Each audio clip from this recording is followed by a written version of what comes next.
You sit down at your desk, the video is queued up, the textbook is open, the workout clothes are already on the chair. For a brief second, you are ready, and then, almost silently, a sentence appears in your mind. Not now, you're too tired, won't even make a difference today. You feel your energy drop, your hand reaches for your phone, and the moment is gone. Most people assume that this inner whisper is them, their real opinion, their true self speaking. However, this view is completely misguided. What few people realize is that the voice in your head, the one that talks you out of discipline at the last second, is not a pure expression of who you are. It is a construction, and this is not a metaphor. It is a neurobiological and conditioning fact. Your brain is designed for survival, comfort, and conserving energy, not for heroic, long-term effort. Over millions of years, it learned to choose immediate safety and quick reward over abstract future benefits. Instead, in other words, when that inner voice says, skip the gym, your biology is simply doing its ancient job. The problem is that your modern goals demand the exact opposite. So when you label yourself as weak, lazy, or broken because you cannot force yourself to study or train, you are misdiagnosing the issue. Discipline is not a moral achievement reserved for the strong.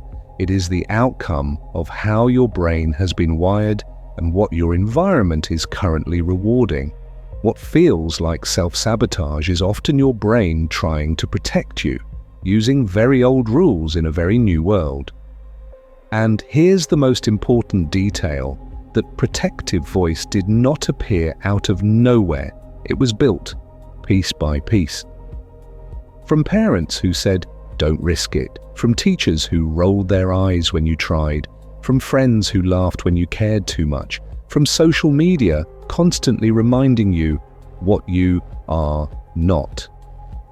In this scenario, your nervous system quietly recorded every judgment and every fear and turned them into an inner narrator that sounds like you, but isn't actually you. This is because the brain hates social rejection even more than physical effort. So it learned to keep you small, quiet, and predictable. It tells you not to start, not to stand out, not to change. Because once, a long time ago, that felt safer. And guess what? If you never question that voice, you will keep obeying it, even when it is ruining your long-term happiness. In this video, you are going to learn how to see that voice clearly, separate your real identity from that old conditioning, and then design your environment so that discipline becomes the easy, almost automatic path. You will not be asked to win a daily war of willpower. Instead, you will learn how to quietly switch which voice your brain listens to. By the end, the question will no longer be, why am I so weak? But why did I ever believe that voice was me? So let us make something very clear. You do not wake up in the morning and decide, I would love to sabotage my own life today. Yet for years, you might have carried this belief. I'm just not disciplined. Something is wrong with me. That sentence alone can feel like a 20-kilogram weight on your chest. Every failed attempt to wake up earlier, to study consistently, to work out, becomes another piece of evidence. Over time, it stops being, I skipped the gym, and turns into, I am the kind of person who never follows through. The problem is that your brain quietly merges your behavior with your identity. In other words, missing a habit becomes proof that you are broken. But here's the most important detail. You are not failing at discipline. You are obeying a voice, an inner narrator that sounds like you, uses your memories, even copies your parents' tone, but was largely installed by your early environment. This is because the brain's main job is survival, not truth. It records what kept you safe from shame, criticism, and rejection. And then it replays those lines on loop. Inside that loop, there are usually two main voices. The first is the comfort voice. It is obsessed with immediate safety, comfort, and energy conservation. It says, do it later, you're tired. What if you fail and people see? Just check your phone first. It is not evil, it is ancient survival software trying to minimize effort and emotional risk. The second is the courage voice. This one speaks the language of long-term identity. I am the kind of person who finishes what I start. Future me deserves better than this. It wants growth, alignment, and integrity. And guess what? It is usually quieter, because growth costs energy now and pays reward later. Your brain is biased toward the opposite. So when you say, I have no discipline, what is often true is, I am unconsciously loyal to the comfort voice that was trained into me. Maybe you were called lazy, too sensitive, or too much as a child. Maybe every report card, every comparison with siblings or classmates told your brain, if I try and fail, I will be judged. In this scenario, procrastination is not random. It is a safety strategy. Imagine a student who sits down to study. The moment they open the book, a sentence pops up in their head. You're lazy, you never focus. Their heart rate ticks up a little, their shoulders tense. Their brain remembers the sting of past criticism. The comfort voice steps in. Let us avoid that feeling. Just watch one video first. 15 minutes disappear. Notice what they are obeying. It is not some mystical force called laziness. They are obeying an old voice that says, if you do not try, you cannot disappoint anyone. That voice once protected them from shame. Now it quietly blocks their future. The real skill, therefore, is not to push harder with willpower against that voice. The real skill is to recognize which voice is speaking and then design your environment so that the courage voice is the one your brain finds easiest to follow. In the next part, we will turn this into something practical, specific cues, tiny actions, and identity-based habits that make courage feel like the natural, low-friction choice. So before we get into those practical cues and tiny actions, you need to understand something uncomfortable but freeing. Discipline is not a question of whether you are a good person. It is a question of whether your biology is being asked to do something it was never designed for. Most people secretly believe that discipline is a moral scoreboard. If they wake up early, study, go to the gym, they feel good and strong. If they hit snooze, scroll, or procrastinate, they decide they're weak, broken, or lazy. The problem is that this story feels true, but it completely ignores how your brain is actually built. Your struggle with discipline is, in fact, a neurobiological fact. Your brain is wired for immediate survival, not for your long-term dream life. This is because for most of human history, the main goals were simple. Do not die, do not get kicked out of the tribe, and do not waste precious energy. In other words, the system in your head was optimized to keep you alive in a dangerous environment, not to help you finish a thesis or build a business. Think about the world your brain evolved in. Food was scarce, predators were real, weather could kill you. In this scenario, avoiding unnecessary effort was intelligent. Conserving energy meant you had fuel when you really needed it. Chasing quick, predictable reward, sweet fruit, warmth, social approval, was not a character flaw. It was a survival strategy. And guess what? That same wiring is still running your inner voice today. When you try to write for 2 hours after work, your brain does not see creative expression. It sees a big, uncertain energy expenditure with no guaranteed reward. When you say, you will start a workout routine, it quietly whispers, or we could stay on the couch where it's safe and comfortable. Your comfort voice is not evil. It is ancient software doing its job. Now contrast that with the modern environment.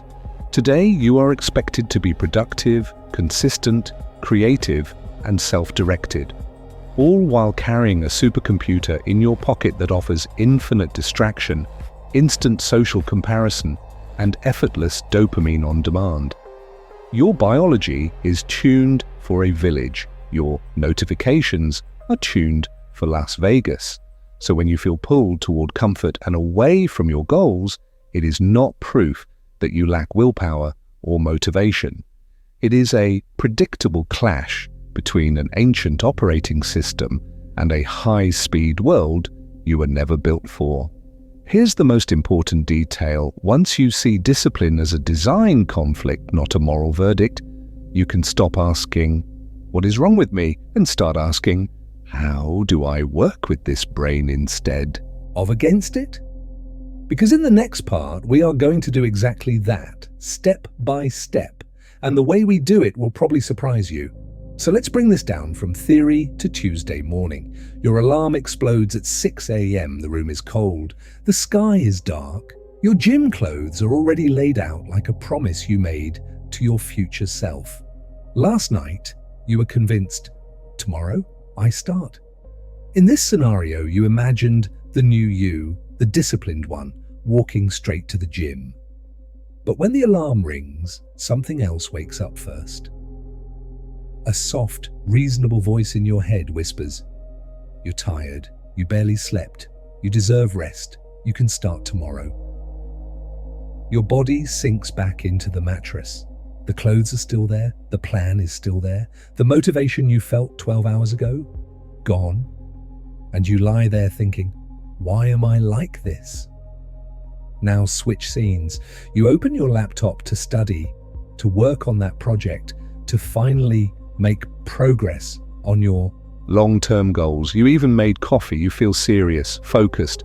Then your phone lights up with one tiny notification. Your brain suggests, just check it for a second. And guess what? 2 minutes later, you are not in your notes. You are on TikTok or YouTube or scrolling through an endless feed of other people's lives. The problem is that in both moments, the comfort voice is louder than any plan you made the night before. It feels personal, like proof that you lack discipline or willpower. But here's the most important detail. This is not a character defect. This is biology. Your brain was built for survival, not self-improvement. Over millions of years, it learned a simple rule. Conserve energy, move toward immediate reward, avoid unnecessary effort. In other words, your nervous system is constantly scanning for the path of least resistance. Cold gym versus warm bed, bed wins. Hard chapter versus instant video, video wins. This is because your brain can predict the quick hit of comfort, but it cannot yet feel the distant reward of a stronger body or a finished degree. So when you procrastinate, your brain is not malfunctioning. It is doing its ancient job perfectly. Feeling resistance to hard tasks is an expected feature of this system, not evidence that you are broken. Everyone's inner voice says, "Not now," when effort and uncertainty show up. Some people simply learned what to do next. Here comes the pattern. Interrupt. You do not have to win an argument with that voice. You can quietly redesign the environment so that the disciplined option becomes the easiest, most obvious move. Tiny tweaks in cues, rewards, and routines can make your brain start preferring the gym, the book, the deep work by default. In the next part, we'll start rewiring that comfort voice itself, so it stops sounding like a command and starts sounding like a suggestion you can calmly ignore. You can redesign your environment, but there is one environment you can never leave: your own head. And here's the unsettling truth. The most dangerous prison you live in has no bars at all. It sounds like a simple question. What will people think?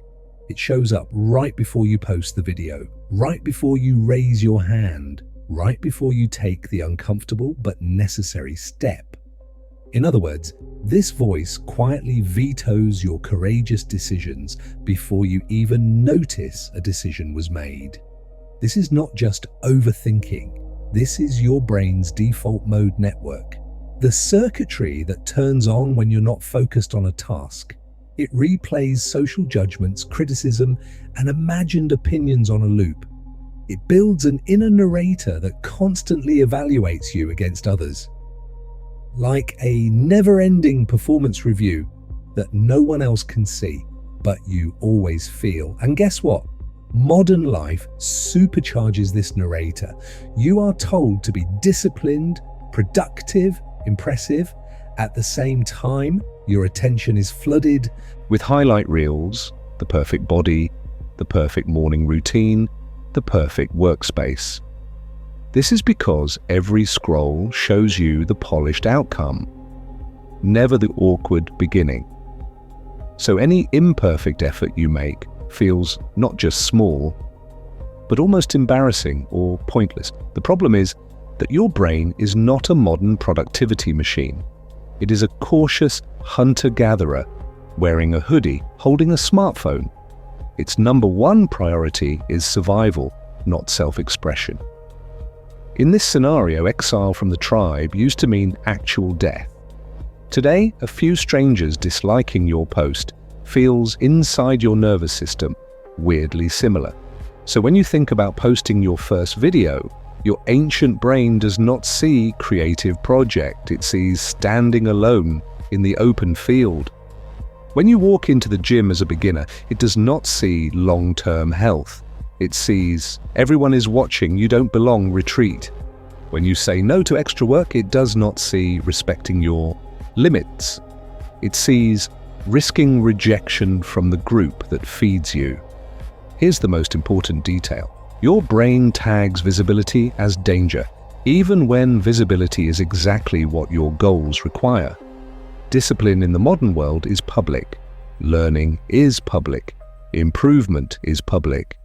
There will be shaky first reps, clumsy sentences, small failures that other people can witness. So you end up in an invisible war. Your modern goals demand visible, sometimes awkward effort. But your ancient brain equates that visibility with threat. And no wonder discipline feels terrifying instead of empowering.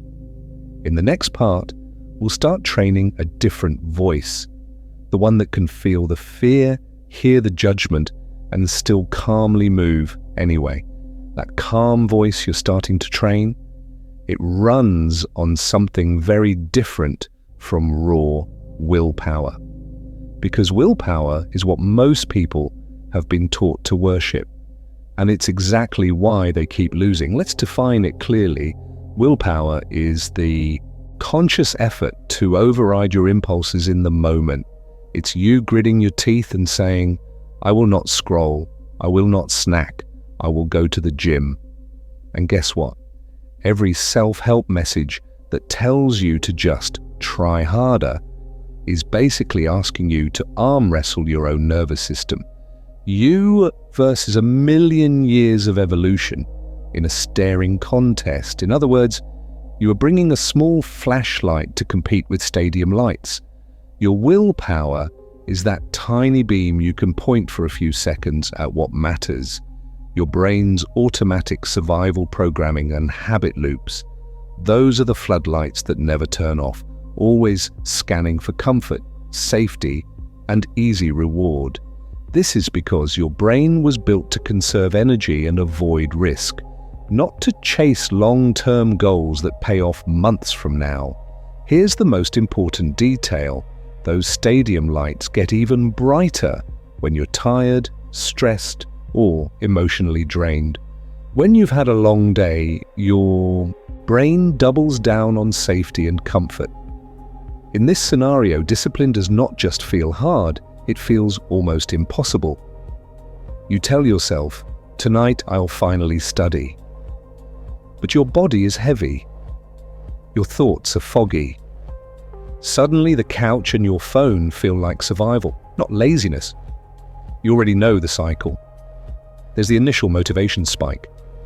New planner, new routine, new you. For a few days, your flashlight is fully charged. You wake up early, you eat clean, you study, then stress hits, sleep drops, work piles up. Your brain slams the emergency brake and drags you back to old habits. You miss one day, then 3. The problem is that you don't just see this as a slip. You turn it into a story about your identity. I can't stick to anything, I'm just not disciplined. That self-criticism is not harmless, it becomes fuel for the comfort voice. Every time you quit, that voice whispers, "See, you're safe with me, let's not try that again." The more you rely on willpower and crash, the stronger that voice feels, the more control it has over what you do when no one is watching. But here's the twist. The people who look effortlessly disciplined are not winning some epic willpower war you keep losing. They quietly change the battlefield, they redesign their environment, their habits, and even their identity. So the war barely happens in the first place. In a moment, we'll pull back the curtain on how they did it and why, once you see it, you can never blame lack of discipline in the same way again. The people you call disciplined are not a different species, they are playing a different game. And one of the clearest voices explaining that game is James Clear, and the author of Atomic Habits. James Clear has a simple but brutal insight. Habits are the compound interest of self-improvement. Tiny actions, repeated daily, grow like money in an investment account. At first, almost nothing seems to happen. Then the curve suddenly bends. The problem is that your brain is obsessed with immediate comfort, not long-term curves. So if you rely on willpower alone, you keep cashing out early. Here's the most important detail. Clear shows that environment often beats motivation. In other words, the room you sit in, the objects you see, the friction between you and an action, quietly decide what you will do. You think you chose to scroll your phone. Your phone was simply the closest, easiest, most rewarding object in your environment. And guess what? What looks like incredible discipline from the outside is usually just smart architecture on the inside. Highly disciplined people are not waking up every day to wrestle their brain into submission. They are reducing the number of decisions they have to make. Same breakfast, same workout time, same place for deep work. This is because every decision costs energy. Every bit of energy you spend deciding is energy you do not have for doing. Think of a person who wants to read more. Version 1 keeps books somewhere in a closet, promises to read when I have time, falls asleep with their phone in hand. Version 2 puts the book on their pillow every morning, charges the phone in another room, tells themselves, I am the kind of person who reads every night. Which one looks more disciplined? In this scenario, discipline is baked into the furniture. So here is the key line. Real discipline does not come from force. It comes from design. You design cues that trigger the behavior, routines that are so small they barely require effort, rewards that make your brain want to come back. You arrange your environment so that the easiest option is the one aligned with your identity and goals. Now connect this to your inner voice. When your surroundings support your courage voice, the comfort voice simply has fewer chances to hijack you. If your workout clothes are by the door, your friend is waiting at the gym, and your playlist is ready, the let's stay home voice has to fight against a whole system, not just your fragile willpower. In the rest of this video, we will go even deeper. We will show you how to manipulate your environment, your identity, and your inner narrative, so you do not have to fight yourself every day just to do what you already know you want. The next step is to open up that inner voice itself and see who installed it and how to quietly rewrite its script. So let's start with something you almost never hear in videos about discipline. You are not the problem. For years, you've probably been calling yourself lazy, weak, inconsistent. Every missed workout, Every unfinished project, every night lost to scrolling became more evidence that something is wrong with you. And guess what? That constant self-attack has probably done more damage than any bad habit. It hurts. It drains your energy before you even begin. Most people believe that if they just hated their laziness enough, they would finally change. However, this view is completely misguided. The problem is that your life is currently designed so that the comfort voice wins by default. Your brain is surrounded by immediate rewards: the phone on your pillow, the streaming tab already logged in, the snacks in arm's reach.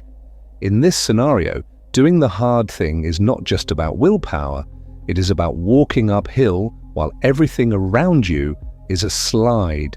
Here's the most important detail. Your lack of discipline is not a moral failure, it is a design conflict. Your brain is wired for survival, comfort, and energy conservation. Modern environments are built to feed that wiring with instant pleasure. You, on the other hand, want long-term growth, health, and deep work.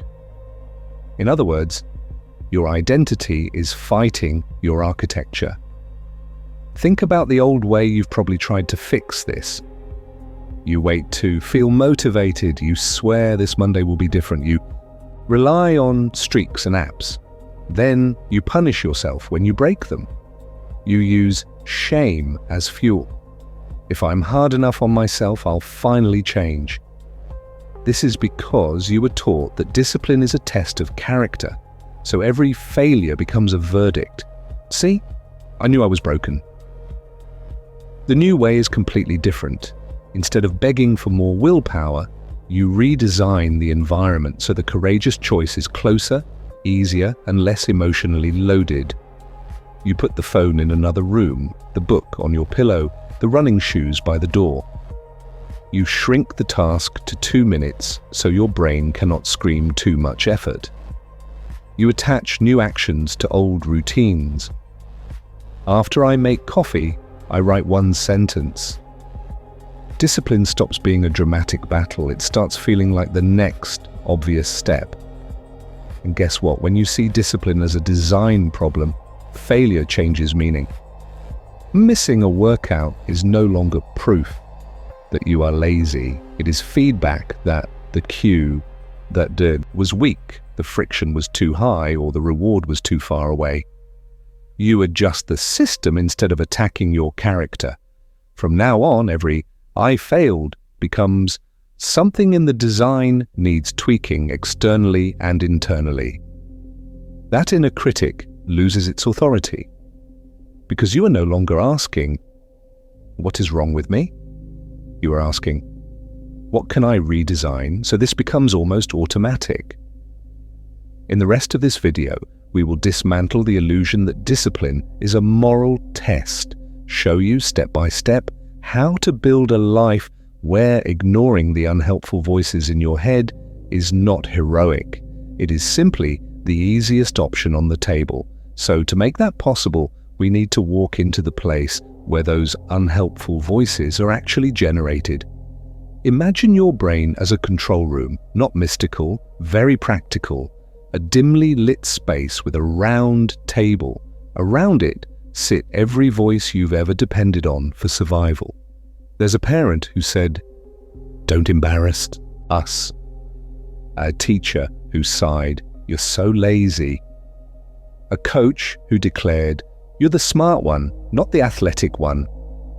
Over time, their words don't stay outside. Your brain records them. And guess what? It replays them so often that eventually it stops sounding like them. It starts sounding like me. This is because, as a child, you are wired for survival, not for truth. When you hear the same message again and again, your brain treats it like a rule of the universe. If I slow down, I'm lazy. If I fail, I'll be rejected. If I stand out, it's dangerous. In other words, you build a private rule book, how to stay safe, loved, and minimally yelled at. The problem is that these rules don't stay in childhood. They become automatic thoughts. You sit down to work. Without effort, the control room whispers, "You'll never finish, why even start?" You think you're describing reality, you're actually reciting an old script. Then culture and social media walk into the control room and pull up a chair. Now, on top of your family rules, you get a 24/7 highlight reel of ideal bodies, perfect careers, and effortless discipline. Your brain, which loves quick comparison because it once helped with survival, turns this into a new rule. Everyone else is ahead. You are behind. The inner critic becomes a full-time employee, measuring you against impossible standards every time you look in a mirror or open an app. Neuroscience has a name for part of this system, the default mode network. When you're not focused on a task, this network lights up, starts replaying social judgments, old conversations, tiny embarrassments from 10 years ago. It stitches them together into a story about who I am. And it does this without asking for your permission or your willpower. Here's the most important detail. The voice that feels the most true is usually the one that has been rehearsed the longest, not the one that is the most accurate. Loud does not mean wise. Familiar does not mean you. In this scenario, loud and familiar usually means well-practiced conditioning. So when you hear "you can't change, you always quit," that is not a prophecy, it is a recording, and recordings can be overwritten. In the next part, we're going to meet a different voice in that same control room, the one that actually cares about your long-term identity. You'll see how small, disciplined actions can quietly start voting that voice into power. That recording in your head has more than one character. And the real battle for your discipline is not you versus laziness. It's comfort voice versus courage voice. Let's start with the comfort voice. This is the part of your brain that is obsessed with immediate safety, emotional comfort, and energy conservation. It whispers, "You're too tired," right when you touch your gym shoes. It warns, "People will judge you." The moment you hover over the post button, it insists, "You're not that kind of person," as soon as you consider doing something outside your usual identity. In other words, this voice is your inner bodyguard. It scans for anything that looks like social rejection, uncertainty, or extra effort. It hits the brakes. When you think about going to the gym for the first time in months, it paints a vivid movie. Everyone staring, you using the machines wrong, people laughing internally, so you stay home just this once. Your brain gets the reward of relief. The comfort voice gets stronger. Here's the most important detail. The comfort voice is not evil. It's outdated. This is because it was trained by childhood rules, school, parents, culture, and an ancient survival system. One that equates discomfort with danger. Being embarrassed in class once? Your brain logged that as speaking up is unsafe. Getting criticized for a creative idea? It's saved, don't stand out. The problem is that your modern goals require exactly those dangerous behaviors. Now meet the courage voice. This one speaks from your future identity and your deeper values, not from fear. It says, "This will be uncomfortable, but it's who you want to become." It says, "You can do 5 minutes, 5 minutes is safe." It says, "If you post that video, you'll be proud of yourself tomorrow, even if it feels cringe today." And guess what? The courage voice is usually quieter and less urgent. It doesn't scream, it suggests. It shows up as a calm sentence right before the comfort voice launches a full emotional campaign. In this scenario, you feel a tiny pull to go to the gym, then a flood of reasons not to. You feel a spark to say no to extra work. Then an avalanche of, "They'll be disappointed if you say no." Most people assume the loudest voice is the truest one. However, that view is completely misguided. Loud usually just means most practiced. When you skip posting content because you're cringe, that is not deep wisdom. That is your brain replaying a middle school moment when someone laughed at you. So the goal of this video is not to attack the comfort voice with aggression or to silence it through sheer willpower. The goal is to stop treating it as the default authority, redesign your environment and your habits so that obeying it becomes harder than ignoring it. In the next part, you'll see how to do that structurally, using tiny identity-based actions and smart routines, so that your courage voice finally gets the microphone first. So if the goal is to stop treating the comfort voice as the default authority, there is a painful question hiding underneath.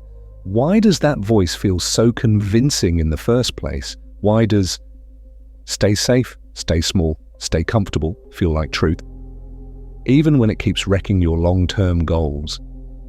This is because your brain is not a neutral judge. It is a storyteller that desperately wants its stories to stay consistent, take confirmation bias. When you quietly believe, "I'm not disciplined," your brain starts working like a very biased lawyer. It hunts for every late assignment, every skipped workout, every unfinished project. And guess what? It files those memories in a bright red folder labeled "Evidence I'm hopeless." In other words, the moments when you did show up, even for 5 minutes, get lost in the archive. You forget the nights you opened the book instead of the app, or the mornings you actually went for that walk. The problem is that this selective memory makes the comfort voice sound reasonable. Look at your past. You always quit. It is not reading reality. It is reading a curated highlight reel of your failures. Now add cognitive dissonance on top. Your brain hates internal conflict because conflict burns energy. If you keep procrastinating while telling yourself, "I am a focused, disciplined person," there is a clash. To reduce that tension, the brain quietly edits the identity. Maybe I'm just a procrastinator. Identity adjusts downward to match repeated action. So the comfort voice can relax and say, "See, this is just who you are." In this scenario, discipline is not only hard, it feels almost dishonest, like you are pretending to be someone else. That is why starting new habits can feel strangely uncomfortable, even when they are good for your survival in the long term. Your old identity is arguing for its life. Then there is emotional intensity. The comfort voice rarely whispers in a calm, neutral tone. It drags in anxiety, shame, dread. If you post that, people will laugh. If you try that, you will fail. Your brain has a simple rule: strong feeling must mean important truth. Here's the most important detail. Emotion measures how threatened you feel, not how accurate the thought is. Imagine an aspiring creator. They finally post one video or one article. The engagement is tiny, a few likes, no comments, silence. Instantly, the inner voice jumps in. "See, you're not meant for this. You're not interesting. You're not a real creator." One data point becomes a permanent identity. The brain, trying to save you from future embarrassment, locks it in as a lesson, uses confirmation bias to reinforce it every time you hesitate to create again. So your comfort voice feels like truth, because your brain is wired to protect stories, reduce conflict, treat intense emotion as proof. But if it is this easy to trick your brain into believing old scripts, what happens when you start deliberately feeding it new, disciplined actions and identities instead? When you start feeding your brain new, disciplined actions, something surprising happens. The old voice does not politely step aside, it fights back. And guess what? It has millions of years of wiring on its side. Most people believe their lack of discipline is a personal weakness. However, this view is completely misguided. Your comfort voice is plugged directly into your brain's reward system. Dopamine, the chemical that signals reward, fires much more strongly for immediate, certain pleasure. than for vague, long-term benefits. Scroll now is concrete and guaranteed. Be healthier in 10 years is abstract and uncertain. In other words, your biology is biased against your future self. This is because, for most of human history, survival depended on short-term wins. Eat the food in front of you, rest when you can. Avoid unnecessary risk. The problem is that this ancient wiring is now operating inside a world where your biggest threats are not lions, but deadlines, distractions, and an environment full of engineered comfort. From an evolutionary perspective, your brain was built to conserve energy. Moving your body without a clear, immediate payoff was wasteful or even dangerous. So hard, unrewarded tasks are still tagged as something to avoid. Waking up early to go to the gym, high effort, no instant reward, possible soreness. Your brain quietly labels that as bad trade. Staying in bed, warm and comfortable with your phone, low effort, instant reward, zero obvious risk. Great trade. Here's the most important detail. This evaluation happens before you feel like you are deciding. By the time you are staring at your alarm thinking, "I'll go tomorrow," your brain has already run a lightning-fast cost-benefit script. In this scenario, the comfort voice is just narrating a decision that has already been made at a deeper level. The same thing happens when you open your laptop to study. Your intention is long-term. Pass the exam, build the career, become the kind of person who can focus. But the moment the screen lights up, your brain scans for the easiest available reward. One tab to social media, one video, one notification. Each option is familiar, low effort, and gives a predictable dopamine hit. Starting the complex project is unfamiliar, cognitively heavy. The reward is distant. So cognitive ease wins. Cognitive ease simply means your brain prefers whatever is simple, familiar, and low friction. Reading comments, checking messages, re-watching a favorite show, these feel natural. Not because they are better, but because they demand almost no extra energy. Writing a report, learning a new skill, or sitting with uncomfortable emotions feels unnatural. Because your brain has to work harder, hold more information, tolerate uncertainty. So when you say, "I chose to procrastinate," that is only half true. Much of the choice happened pre-consciously. In the background, your environment presented options. Your brain ranked them by effort and reward. Your comfort voice announced the winner. But if the brain can be nudged so easily toward comfort, what happens when you start redesigning the environment itself? So that discipline becomes the easiest, most rewarding option in the room. So when you hear, "just make better choices," it sounds reasonable, but in the real world, your choices are already being made before you're fully awake. Picture a normal morning. The alarm rings. In that split second, you think you're deciding whether to get up or hit snooze. You imagine a fair debate. But your brain has already run the numbers. Getting up means effort, cold air, maybe a workout. Snooze means warmth, comfort, zero immediate cost. The problem is that your survival wiring cares far more about right now than about your long-term goals. In this scenario, the bed, the darkness, the soft blanket, they're all cues. Your brain has linked them with one dominant habit loop. Stay. You might even reach for your phone without thinking. Bed plus phone equals scroll.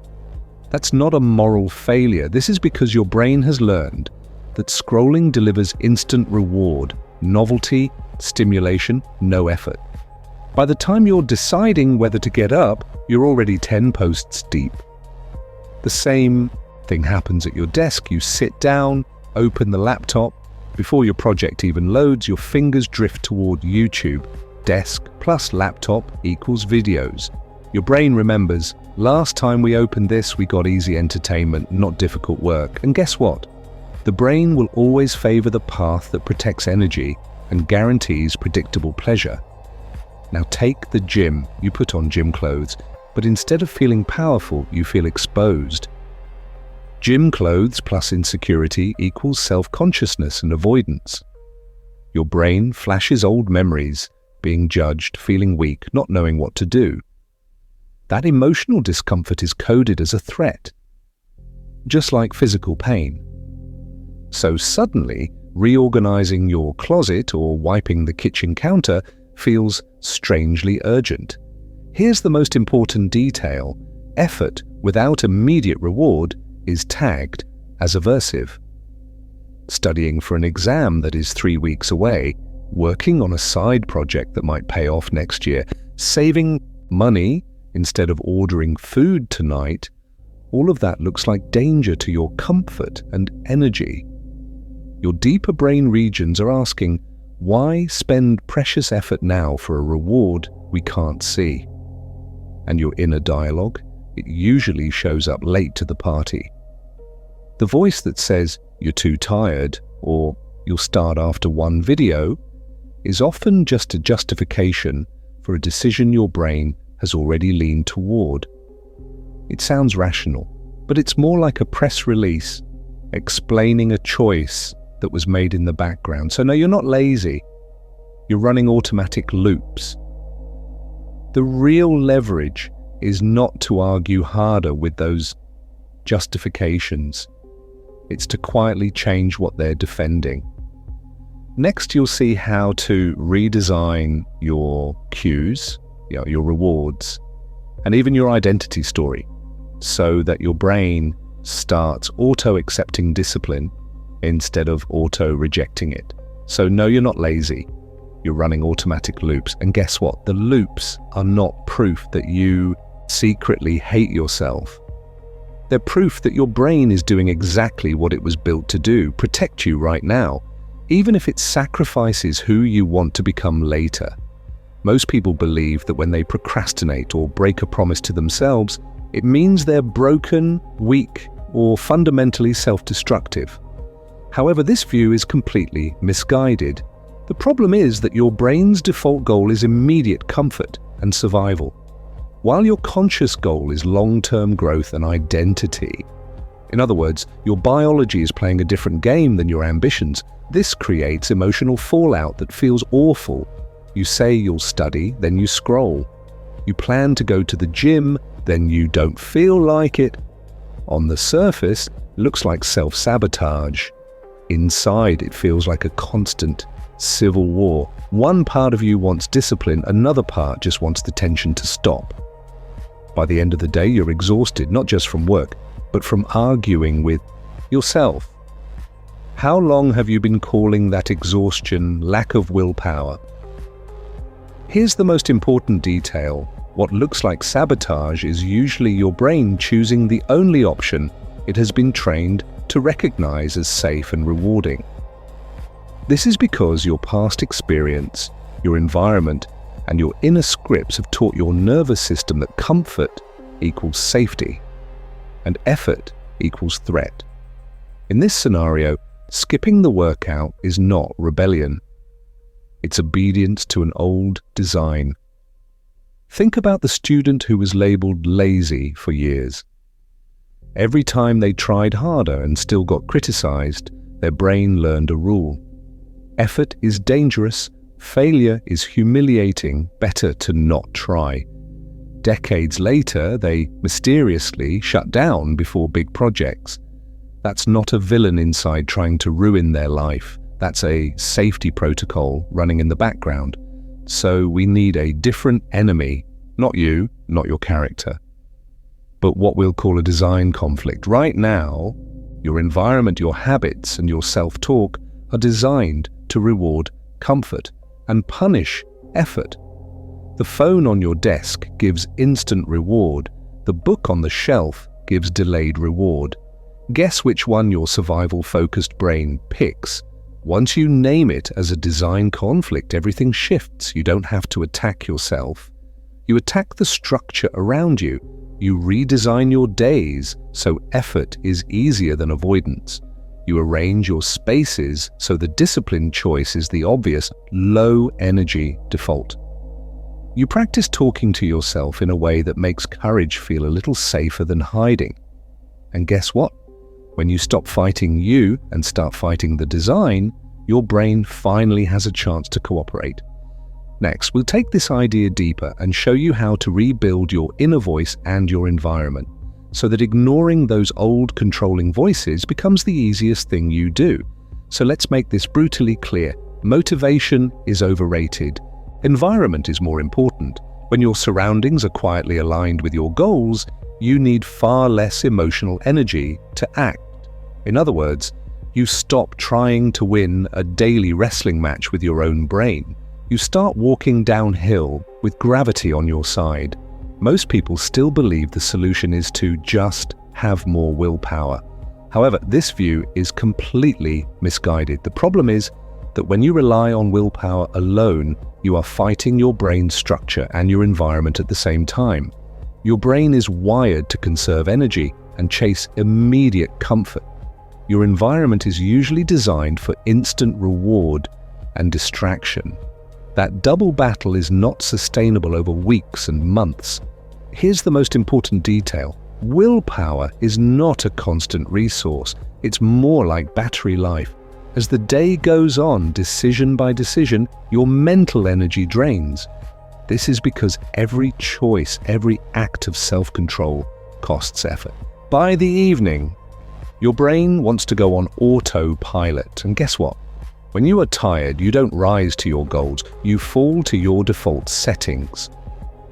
In this scenario, your defaults, or whatever your environment makes easiest. Junk food on the counter, that becomes dinner. A bag of chips staring at you from 2 meters away will beat your long-term health plan 9 times out of 10. Prepped healthy meals at eye level in the fridge? Suddenly the disciplined choice is also the fastest, lowest effort option. The same thing happens with your phone. If social media icons are on your home screen, your thumb will open them before your conscious mind has even voted.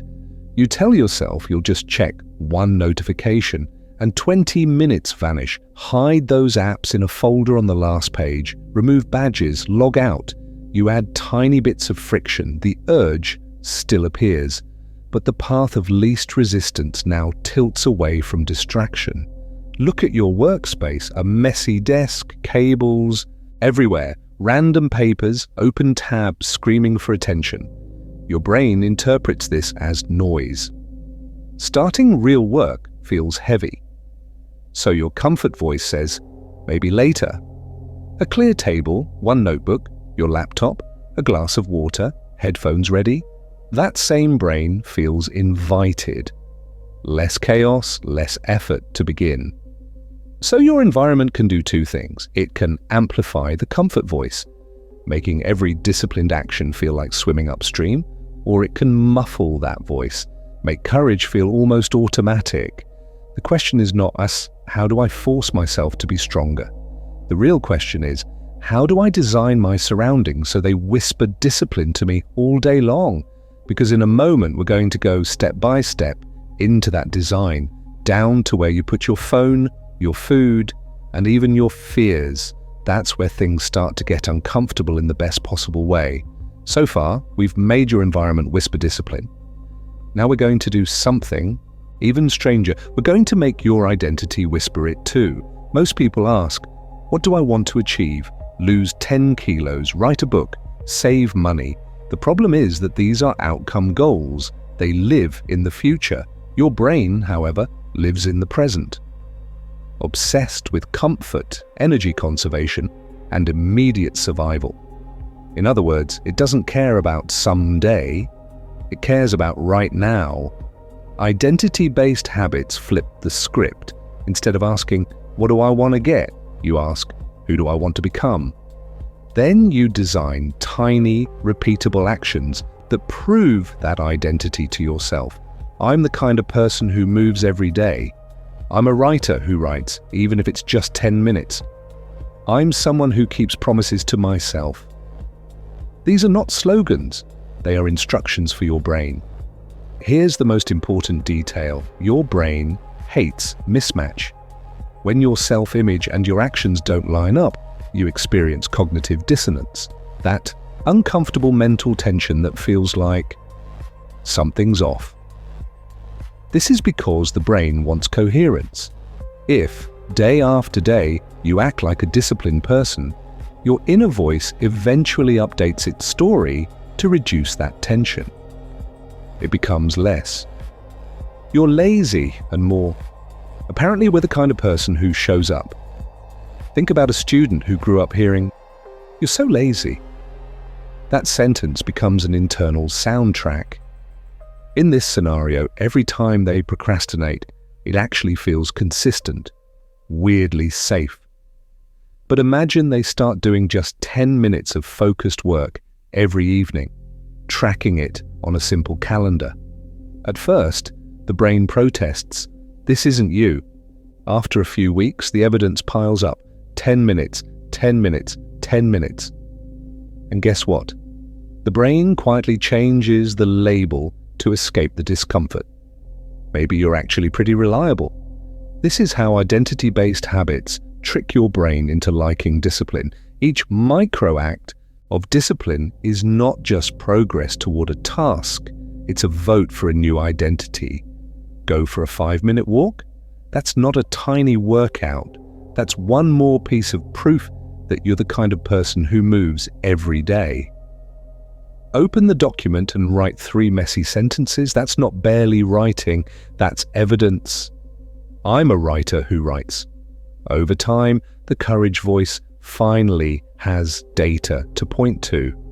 When the comfort voice says, "Skip the gym, you're not a disciplined person anyway," the courage voice can calmly reply, "Check the last 21 days.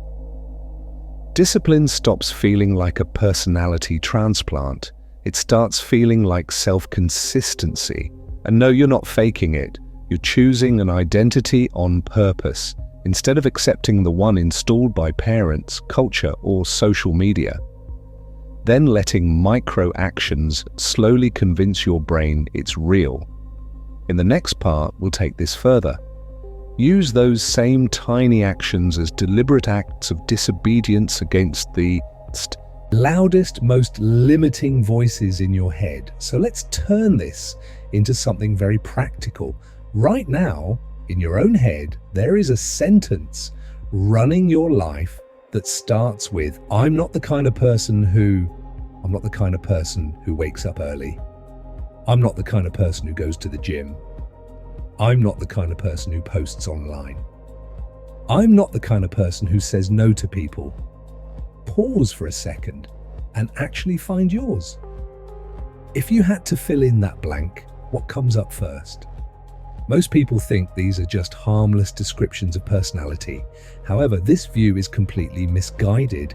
These sentences are not neutral. They are rules, invisible fences. Your comfort voice uses them to keep you inside a familiar identity, even when that identity is painful or outdated. This is because your brain would rather suffer in a predictable way than risk the unknown, even if the unknown might be better in the long term. In other words, I'm not the kind of person who goes to the gym becomes a safety script. In this scenario, every time you feel a tiny spark of motivation, the script fires. That's not you. Don't waste the effort. It feels like truth. But it's really just conditioning from parents, culture, or the version of you from 5 years ago who was trying to survive. So we rewrite the script. Not with cheesy affirmations you don't believe, but with identities that leave room for growth. I'm not the kind of person who works out becomes, I'm becoming the kind of person who moves my body with respect. I'm just bad with boundaries becomes, I'm learning to be the person who protects their time. And guess what? That one word, becoming or learning, gives your brain permission to be inconsistent while still staying self-consistent. But here's the most important detail. Identity sentences without actions are just nicer sounding cages. To make them real, you pair each new statement with one tiny, repeatable habit that proves it today. I'm becoming the kind of person who moves my body with respect means 5 push-ups after brushing your teeth. I'm learning to be the person who protects their time means saying no to 1 small request this week. I'm the kind of person who focuses might start with 10 minutes of deep work. Phone in another room. The problem is that your old identity will argue. It will say, 5 push-ups don't count. 10 minutes isn't real work. That's just the comfort voice trying to protect the old story. From a habit point of view, those tiny actions are exactly how you trick your brain into associating discipline with immediate reward instead of threat. So here's your question for today. If you muted every voice in your head that sounds like someone else, what identity would you actually choose for yourself? And what is one action that version of you would take before you go to sleep tonight? In the next part, we turn single action into a deliberate act of disobedience against the loudest, most fearful voice in your mind. So discipline stops feeling like self-attack and starts feeling like quiet rebellion. That one action you chose is not random. It's your first micro-act of disobedience. Most people think courage means dramatic, movie scene decisions. However, this view is completely misguided.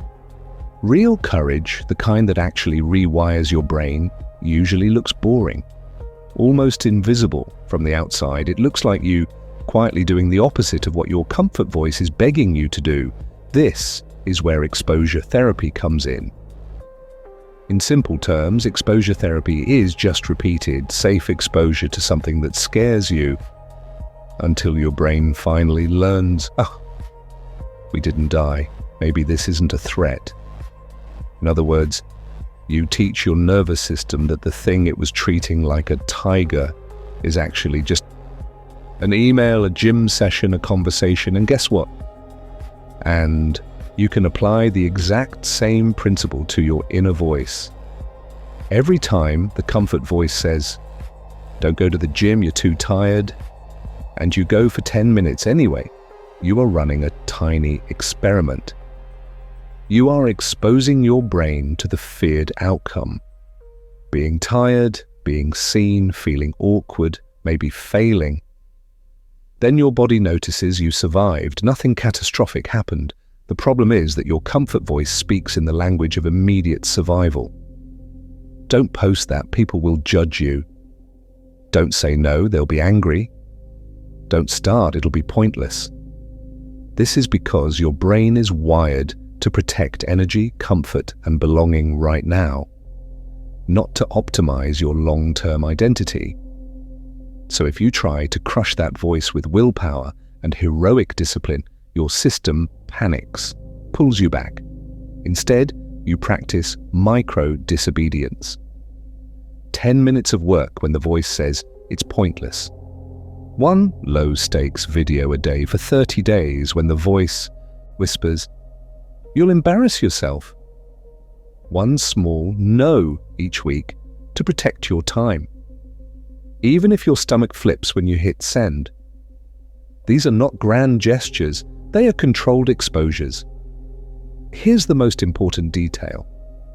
The goal is not to be fearless. The goal is to be safely afraid, over and over, without overwhelming your nervous system. If a step feels like jumping off a cliff, it's too big. If it feels like stepping into cold water and saying, ugh, this is uncomfortable, but I can stand here for a minute, you're in the right range. As evidence piles up that nothing truly disastrous happens when you ignore the controlling voice, that voice starts to lose credibility. Its predictions no longer match your lived experience. In this scenario, your courage voice finally gets some proof that it's not naive, it's accurate. And once your brain starts to associate these tiny acts of disobedience with safety and progress, something surprising happens next. Your Brain quietly starts asking a different question, not how do I avoid discomfort, but which path costs me less energy overall? This is because underneath all the drama, your brain is an efficiency machine. It does not care about discipline or laziness. It cares about the path of least resistance. And guess what? You can design that path. This is the idea of friction. Make a behavior slightly harder, you do it less. Make it slightly easier, you do it more. Not because your character suddenly improved, but because your environment changed the energy calculation. In other words, you'd stop trying to overpower the comfort voice with willpower. You start starving it of convenience. Let's start with adding friction to unhelpful habits. The problem is that most comfort behaviors are absurdly easy to start, incredibly hard to stop. One tap and you are on social media, one glance and the junk food is right there, one reach and your phone is on your pillow at midnight. So you redesign the scene. Remove social media apps from your home screen. Out so you have to type the password every time. Put the chips on the highest shelf. Or, even better, do not buy them in the first place. Charge your phone outside the bedroom, so a one more scroll suddenly requires getting out of bed. Notice what happens inside your head in this new environment. The comfort voice still whispers, just check your notifications, but now it has to negotiate extra effort. It has to convince you to stand up, walk, search, type. For a brain obsessed with conserving energy, that tiny inconvenience often kills the impulse before it fully forms. Now you flip the strategy for disciplined habits. You remove friction. You make the courageous behavior almost embarrassingly easy to begin. Lay out your gym clothes the night before, shoes visible, water bottle ready. Leave your workspace clean, laptop charged, the exact document you need already open before you go to bed. Put the book you want to read on your pillow so you literally have to move it to lie down. Here's the most important detail. When the easy option is now aligned with your courage voice, the inner war changes. The comfort voice has to argue harder, invent more dramatic stories, burn more mental energy to pull you away. Often, it simply does not bother. Pattern interrupt. This is not about becoming a superhero of motivation. It is about becoming a lazy architect. You are using your natural desire for comfort and immediate reward to serve your long-term identity. So today, choose one comfort habit and one discipline habit. Just one of each. Add friction to the comfort habit. Remove friction from the disciplined one. Treat it as an experiment, not a personality test. Then in the next part, we will connect this environmental design directly to the identity you are quietly voting for every single day. You just redesigned your environment to make discipline easier. Now we take it one step further. We pre-program your reactions, because the next battle is not your desk or your phone. It's that split-second moment when the comfort voice opens its mouth. Most people believe discipline is decided in that moment. You feel the urge to scroll, and then you must summon heroic willpower. However, this view is completely misguided. By the time you are debating, you are already losing. The problem is that your brain is designed to conserve energy and seek immediate comfort, so any open negotiation will drift toward the easiest option. So we remove the negotiation. That is where implementation intentions come in. These are simple, specific if-then plans that tell your brain exactly what to do when a trigger appears. If X happens, then I do Y. For example, if it's 7 a.m., then I put on my shoes and walk outside. Not, I'll try to exercise in the morning. A clear script, not a vague hope. This is not just motivational language. Research shows that people who use implementation intentions dramatically increase follow-through on goals. This is because the decision is made in advance, when you are calm and aligned with your long-term identity, instead of in the heat of the moment. When comfort and survival instincts are screaming. In other words, you are installing little lines of code into your autopilot. And guess what? Once the code is there, your brain loves it. It no longer has to spend effort deciding. The cue appears, the script runs, less energy, less uncertainty, more predictable reward. Now watch how this undercuts the comfort voice. Imagine you have this rule. If I feel the urge to scroll, then I read one page of a book first. In this scenario, the urge itself becomes the cue for discipline. The moment your hand twitches toward your phone, the preloaded script fires before the excuses can form. You are not arguing with the voice, you are outrunning it. Let's make this concrete. If I finish work, then I immediately set up tomorrow's first task and place it in the center of my desk. If I feel anxious about posting, then I post something small within 5 minutes. If it's Sunday night, then I spend 10 minutes planning 3 tiny wins for the week. Simple, almost boring sentences, but here's the most important detail. Boring rules beat dramatic intentions. Over time, these tiny rules retrain your brain's autopilot. Each repetition links familiar triggers to disciplined behavior and a small reward, a checked box, a calmer mind, a clear desk. Slowly, the default response to those triggers stops being avoidance. It becomes action. You are no longer winning discipline once in a while, you are embodying it by design. In the next part, we will connect these pre-decided actions directly to your identity, so that every if X, then Y becomes a quiet vote for the person you are becoming, not the voice that is trying to hold you back. So let's make this real. Because it's one thing to talk about identity and habit loops in theory, and another to watch a single human brain quietly revolt against a label it has carried for years. Meet the lazy student. Growing up, every report card, every parent-teacher meeting, every offhand joke at the dinner table said the same thing. So smart, but lazy. At first, it stung. Then it became familiar. Eventually, it turned into their inner narrator. In other words, the voice in their head stopped saying, "I didn't study," and started saying, "I am the kind of person who never follows through." By the time they reached university, that voice was running the show. Their environment matched it perfectly. Clothes on the chair, dishes by the bed, notes scattered, laptop open to anything except the assignment. They would sit down to work, feel a wave of anxiety, and their brain would instantly offer relief. You always fail anyway, just do it later.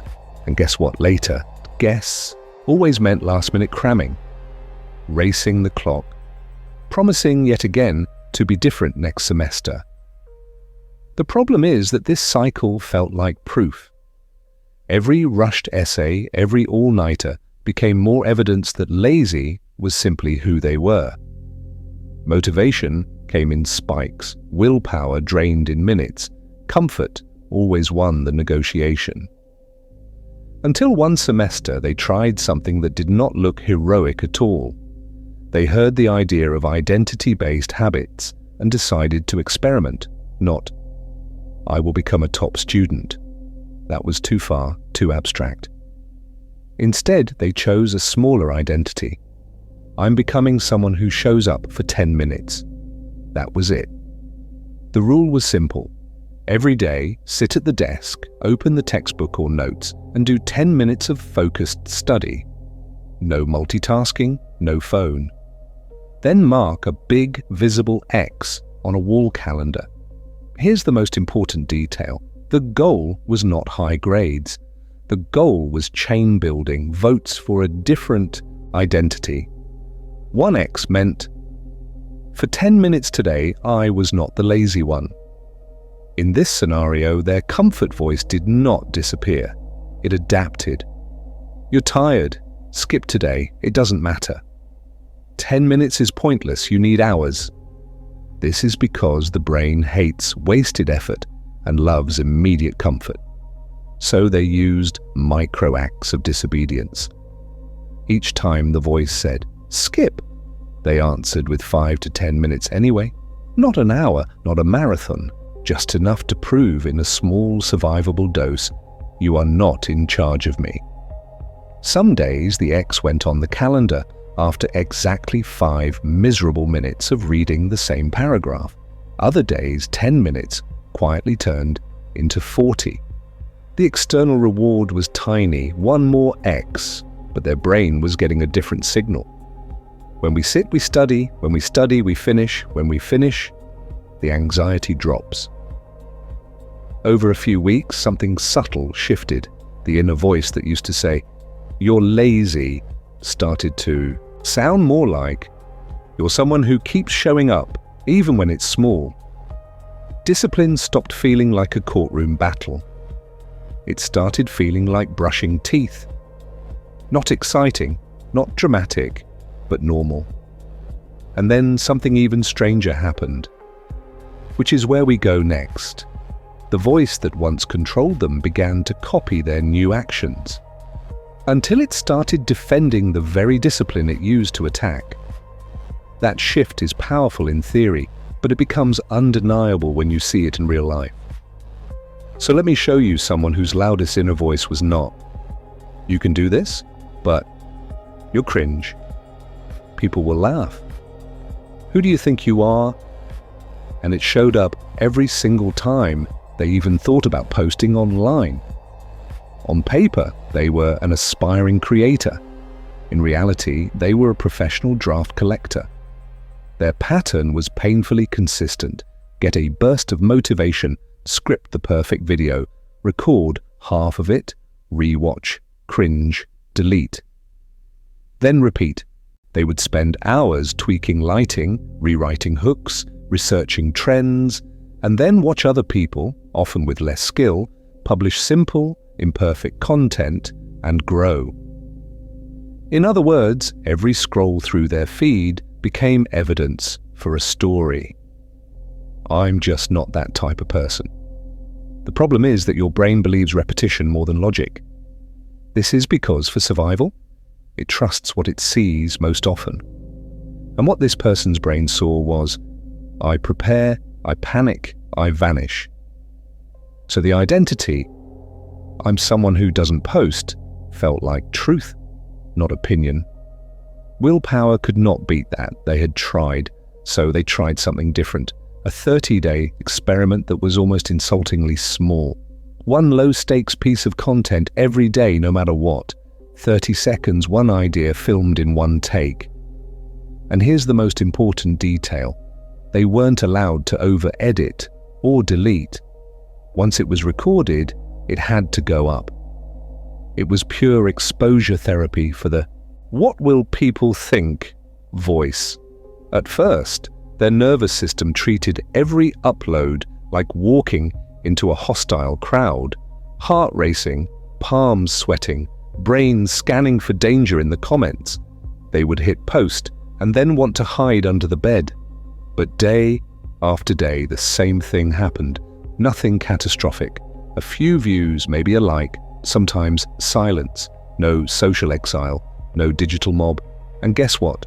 That silence was medicine. In this scenario, the brain slowly learned, oh, we can survive this. The fear voice had predicted an explosion. Reality gave them a shrug. The mismatch weakened the old script. They also did something very strategic. They redesigned their environment so that creating was easier than avoiding. They set up a simple recording corner that always stayed ready. Tripod in place, basic lighting, microphone plugged in. They batched ideas once a week into a notes app. So on tired days, they only had to pick one, not invent from scratch. They docked their phone on a small stand right by their desk, screen facing them, camera app on the home row, social media tucked away. Opening the camera became the path of least resistance. Scrolling actually took more effort. Within 2 weeks, something subtle shifted. Posting stopped being a dramatic event. It became a reflex. The "what will people think?" voice still spoke, but it sounded more like background noise than a courtroom judge. A new voice grew louder. "I'm the kind of person who shows up daily." By day 30, their courage voice was doing something wild, defending the habit. "We don't skip, we post." Discipline felt less like a fight, more like muscle memory. And this sets up the next layer we need to explore. What happens when your audience finally does react? How to keep your courage voice in charge when the feedback is no longer neutral? By now, you've seen that courage can become muscle memory. But here's the twist. Muscle needs a training plan. Most people wake up and negotiate every decision with their comfort voice. Do we really have to? Can't we start tomorrow?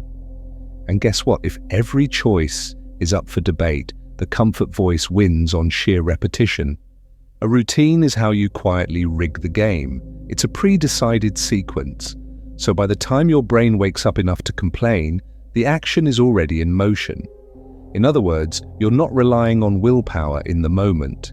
You're following a script you wrote when you were calm, clear, and not panicking about survival. So let's build a simple anti-voice routine. Morning, you start with identity, not tasks. Before you touch your phone, you read your chosen identity statements out loud. I am the kind of person who finishes what I start. I am the kind of person who does hard things on purpose. This is because your brain's default mode network loves to replay old judgments. You're interrupting that loop. Installing a new one before the day can drag you back into the past. Next, one small courage action early, not huge, not dramatic. Just one thing your fearful voice does not like. Send the email, open the textbook, and do 10 minutes. Step outside in your running shoes and walk to the end of the block. The problem is that most people wait until the end of the day. When their energy is gone, when their comfort voice is loud, you flip it.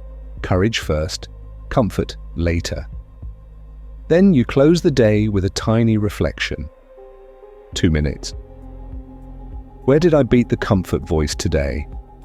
You write 1 or 2 wins. The student who was labeled lazy can literally watch a calendar fill with "did 10 minutes even though I didn't feel like it." Over time, those entries become evidence. Your inner narrative has to adjust. Apparently, we're not that lazy anymore. Now add environmental resets. A 5-minute tidy of your workspace. So tomorrow's you doesn't have to fight through chaos. Lay out cues for the next day. Clothes by the door, notebook open to the right page, water bottle filled. Pre-write your top 1 to 3 tasks. In this scenario, you're designing an environment where the next courageous action is obvious, easy, and already waiting for you. Finally, track your disobedience to the fearful voice. Use a simple habit tracker or just mark an X on a calendar. Every day you do one thing your comfort voice resisted. It's oddly satisfying. And here's the most important detail. The goal is not perfection. The goal is rhythm. A stable beat where discipline is small, expected, and repeated so often that your brain quietly updates. We are the kind of person who shows up. In the next part, we'll stress test this routine against real pressure. When other people's opinions, criticism, and silence try to pull your old voice back to power. Rhythm is powerful. But there is one more move that can completely change the game. What if, in a few key moments, you stopped negotiating altogether? Think about how your brain actually delays action. It rarely says, "do nothing." Instead, it whispers, "I'll start in 5 minutes. I'll just check one thing. I'll skip today and double tomorrow." These tiny, reasonable-sounding bargains feel intelligent. In other words, you feel like you're planning. But here's the most important detail. Every micro-bargain keeps the comfort voice in charge.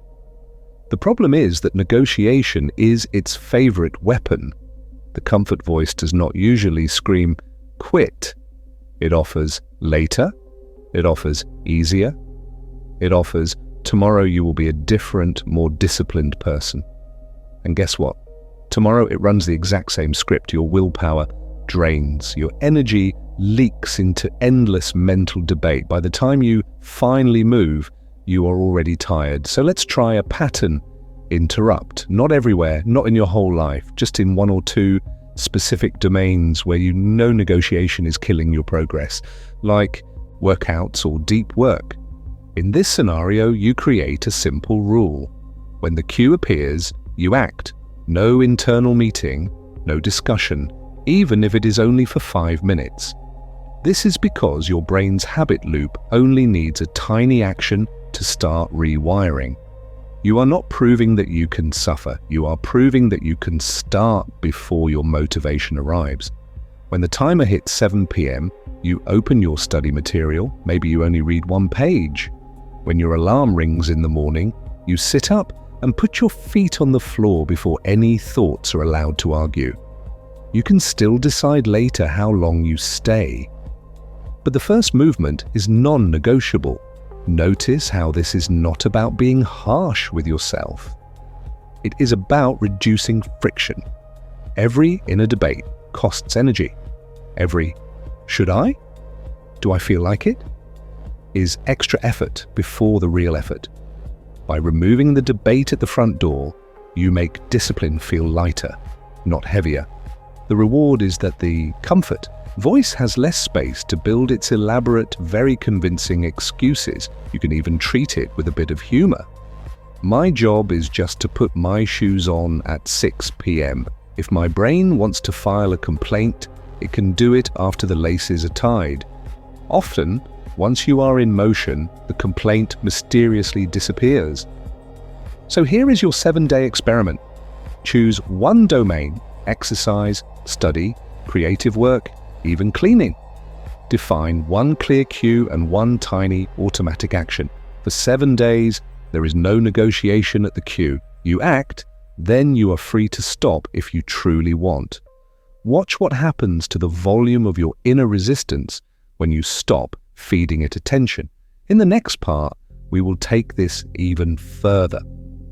Look at how other people's opinions secretly plug into that comfort voice and how to unplug their power without starting a war. So now you're starting to unplug from other people's opinions. Good, but let's be honest, even with better systems and less noise, you are going to slip. You will miss a workout, break a streak, spend an evening in a scrolling coma instead of working on your project. Most people treat that moment as a verdict. See, I knew I couldn't stick with it. However, this view is completely misguided. A slip is not proof that the new system does not work. It is proof that your brain is still running old survival code. This is because those comfort pathways were rehearsed for years. Of course they fire under stress. Of course they feel familiar. And guess what? The comfort voice loves this. In this scenario, it finally has evidence. It jumps in and says, "You always do this. This is who you really are." One missed study session becomes, "I'm just lazy." One binge becomes, "I have no discipline."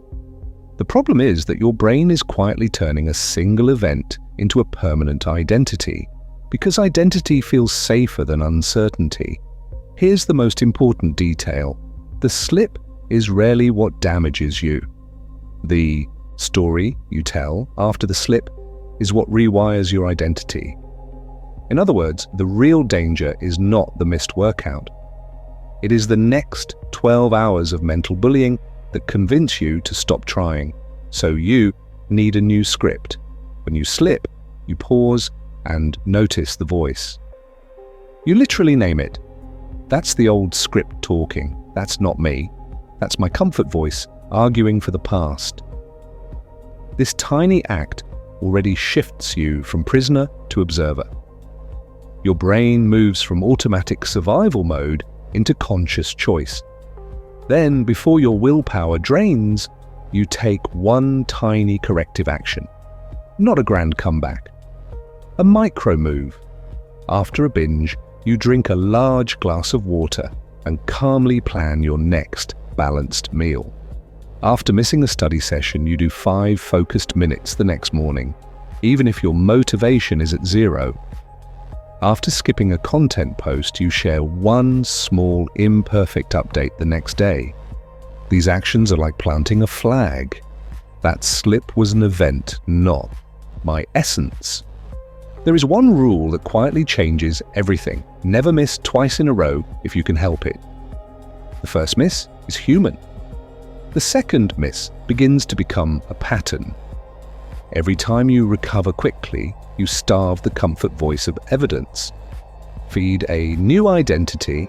I am someone who returns. Over time, your brain starts expecting the comeback as much as it used to expect the collapse. But what happens when the slip is not just about you? When other people see it and their opinions get loud again? In the next part, we will walk straight into that social spotlight, show you how to keep your courage voice steady even when everyone is watching. So up to now, we've been zoomed in on slips, comebacks, and that social spotlight. But step back for a second, there's a much bigger shift happening here. You're actually rewriting the story of who you are. Most people walk around with an old script running on loop. I'm lazy, I can't stick to anything, I always mess it up when it matters. I'm controlled by fear and what people think. And guess what? This is not because they're weak. This is because their brain has been trained for years to confuse survival with smallness. Parents, teachers, culture, social media comments, they all became lines in that inner monologue until it started to feel like objective truth. In other words, your "I'm just not disciplined" story is really just unexamined conditioning plus a design conflict. Your brain is wired to protect comfort, conserve energy, and chase immediate reward. You, the conscious you, want long-term growth, meaning, and integrity. The problem is that for most of your life, the environment, routines, and people around you made obedience to the comfort voice the easiest option. The news story sounds very different. It's not, "I suddenly love discipline and fear nothing." It's, "My brain is wired for comfort, but I can design my environment, habits, and identity so courage becomes easier than fear." You stop blaming yourself and start leading yourself. You stop asking, "What's wrong with my willpower?" and start asking, "How can I make the courageous choice the path of least resistance in this scenario?" And here's the most important detail. You already have the tools. You understand that your brain will always offer the comfort voice first, because it's scanning for threats to energy and survival. You know the difference between that short-term safety voice and the courage voice that speaks from your long-term identity. You've seen how identity-based habits let you cast daily votes. I am a writer because I write for 10 minutes. I am an athlete because I move my body today, even when motivation is low. You've learned micro acts of disobedience, sending the email your fear voice said would be embarrassing, posting the project your perfectionism called not ready, staying at your desk for 5 more focused minutes when your brain begs for a scroll. You've seen how friction design works: phone in another room, notebook open on the pillow, gym bag by the door, so discipline feels like less effort than avoidance. You've practiced implementation intentions, so when the voice says, "skip it," your body already knows. If that thought shows up, I do 5 minutes anyway. This is the identity shift. You are not the victim of your inner world. You are the architect of it. The voices are inputs, not commands. Every small action is you choosing which one you build evidence for. So imagine this. 6 to 12 months from now, you keep acting from the courage voice in tiny, consistent ways. 5 or 10 minutes a day. What does your life look like if "I return" becomes your most practiced reflex? Hold that image, because in the final challenge, we're going to turn that vision into something you can actually touch and track day by day. So let's turn that vision into something you can actually do this week, not someday. For the next 7 days, you're going to run a tiny rebellion experiment against the voice that's been quietly running your life. Here's the structure. Every day for 7 days, you choose one small action that your fearful or comfort voice resists, and you do it anyway, on purpose. Not as punishment, but as an act of gentle rebellion. In other words, you're not trying to become a superhero of discipline overnight. You're simply practicing once a day the skill of not obeying that old script. What counts as a rebellion? It has to be small, clear, and slightly uncomfortable. 10 minutes of focused work when your brain says, scroll first. A short workout when the couch promises comfort and 0 effort. Posting something imperfect instead of editing it for the 20th time. Saying one respectful no when you usually say, sure, no problem. Starting a task before you feel ready, instead of waiting for motivation to magically appear.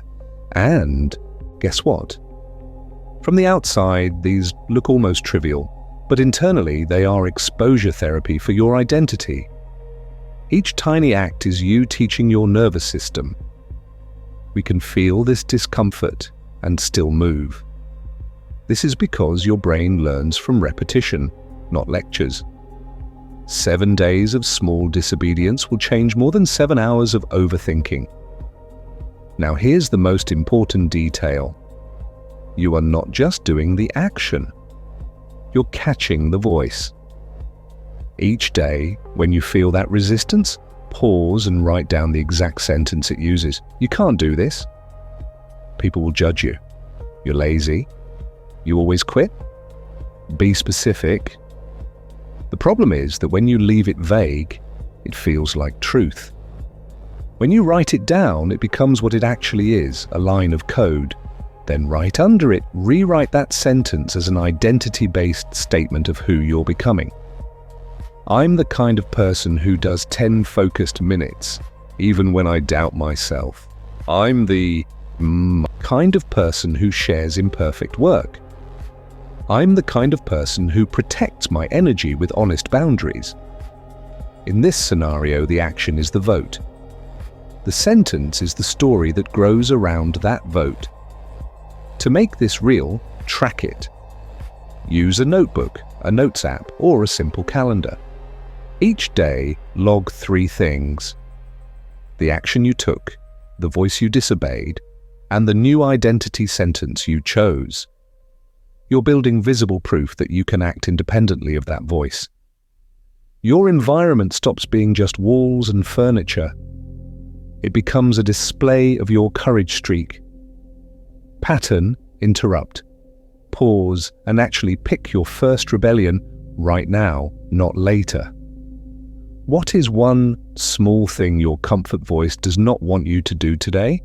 Finally, bring this out of your head and into the community. Share in the comments which voice you're rebelling against and what your 7-day action will be. I'm rebelling against "you'll just fail again." My action is 10 minutes of study every day. When you see other people doing this, your brain gets social proof that this new identity is safe. You're not the weird one for disobeying fear. You're part of a quiet, disciplined rebellion.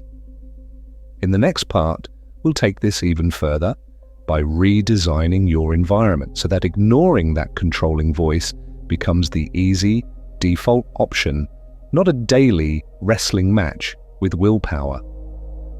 So let's close the loop.